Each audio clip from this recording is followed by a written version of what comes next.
তো মানুষের জন্যই কাজ করে যাব, মানুষ মানুষের জন্য আর জীবন জীবনের জন্য। তেজগাঁওয়ে মানবাধিকার সংগঠন মায়ের ডাকের উদ্যোগে ফ্রি মেডিকেল ক্যাম্পে চিকিৎসা সেবা পেলেন সাধারণ মানুষ।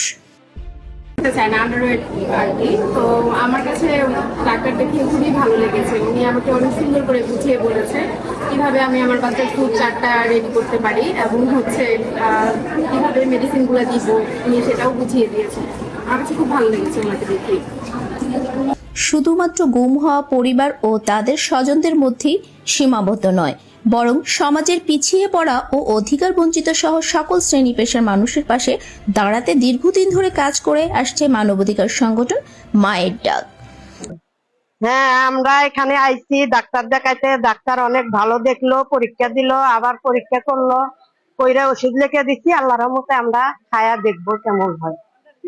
ফ্রি পাইছি আল্লাহর রহমতে, না কোনো টাকা লাগে নাই, ফ্রি। আল্লাহর রহমতে খুশি হয়েছি, অনেক খুশি। আপা অনেক ভালো ডাক্তার নিয়ে আইছে এখানে, আমরা অনেক ভালো ডাক্তার দেখাইছি। তুলি আপা আল্লাহর রহমতে অনেক ভালো। সেই মানবিক উদ্যোগের ধারাবাহিকতায় রাজধানীর তেজগাঁওয়ের হোসেন আলী উচ্চ বিদ্যালয়ের প্রাঙ্গণে আয়োজিত হয় একটি বিনামূল্যের মেডিকেল ক্যাম্প। এই ক্যাম্পটি আয়োজন করে মায়ের ডাক, যার সহযোগিতায় ছিল শিব ইন্টারন্যাশনাল হসপিটাল। বিকাল 4টা থেকে 7টা পর্যন্ত চলা এই ক্যাম্পে হৃদরোগ, মেডিসিন, চর্মরোগ এবং গাইনি বিশেষজ্ঞ চিকিৎসকরা উপস্থিত থেকে স্বাস্থ্যসেবা প্রদান করেন। সকল শ্রেণীর মানুষের জন্য উন্মুক্ত এই ক্যাম্পে বিপুল সংখ্যক রোগী চিকিৎসা নিতে আসেন। সাধারণ মানুষ বিনামূল্যে চিকিৎসা সেবার সুযোগ পেয়ে স্বস্তি প্রকাশ করেন।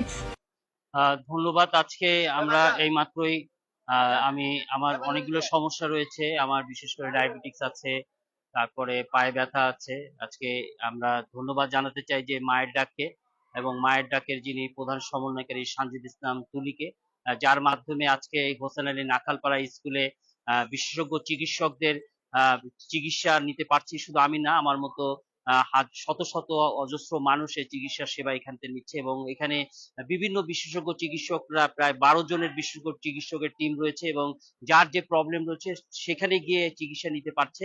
এই জন্য আমি বিশেষ করে সানজিদ ইসলাম তুলি, যিনি ঢাকা বা 12-র আগামী দিনের আমরা মনে করি অভিভাবক, এবং মায়ের ডাক শুধু বাংলাদেশ না, আন্তর্জাতিক প্ল্যাটফর্মে অনেক দূর এগিয়ে গেছে। আমি তাকে বিশেষ ধন্যবাদ এবং কৃতজ্ঞতা প্রকাশ করছি এবং মায়ের ডাকের সকল টিমকে আমি ধন্যবাদ জানাচ্ছি এবং এই ধরনের উদ্যোগের ভূয়সী প্রশংসা করেন। মায়ের ডাকের সানজিদা ইসলাম তুলি জানান, সমাজের প্রতিটা শ্রেণী পেশার মানুষের জন্য মানবিক সহায়তা ও মৌলিক অধিকার নিশ্চিত করার কাজ অব্যাহত থাকবে। মায়ের ডাক আপনারা জানেন বিগত সময়ে সবসময় সামাজিক আন্দোলনে ছিল, অধিকার আদায়ের আন্দোলনে ছিল, এবং এখন যেটা হাসিনা ফ্যাসিস্ট রেজিমের পতনের পরে সুন্দর বাংলাদেশ সুনির্মাণের ক্ষেত্রেও মায়ের ডাক আসলে একসাথে থাকবে আমাদের মানুষদের সাথে, আমাদের এলাকার মানুষদের সাথে, সারা দেশের মানুষদের সাথে, এবং যাদের কাছে আসলে যারা বাংলাদেশটাকে নতুন ভাবে দেখতে চায় সেই সুব্যবস্থাটা আনার জন্য, দুর্নীতিমুক্ত বাংলাদেশ আনার জন্য, এবং যে ইনস্টিটিউশন গুলো আসলে অপরাজনীতিতে ভেঙে গেছে এবং সামাজিক সম্প্রীতির যে জায়গাটা আমরা হারিয়ে ফেলেছি, সেখান থেকে আসলে আমার মনে হয় যে উদ্যোগটা আমাদেরকে নিতে হবে।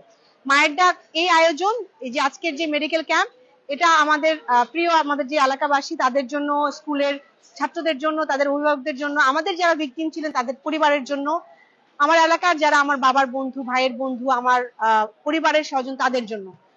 তো আমার মনে হয় যে এইভাবে করে আমরা হয়তো একটা সুন্দর ব্যবস্থার দিকে এগিয়ে যাব, যেটা ধীরে ধীরে আমাদেরকে যেই বাংলাদেশটা আমরা দেখতে চাচ্ছি সেখানে নিয়ে যাবে।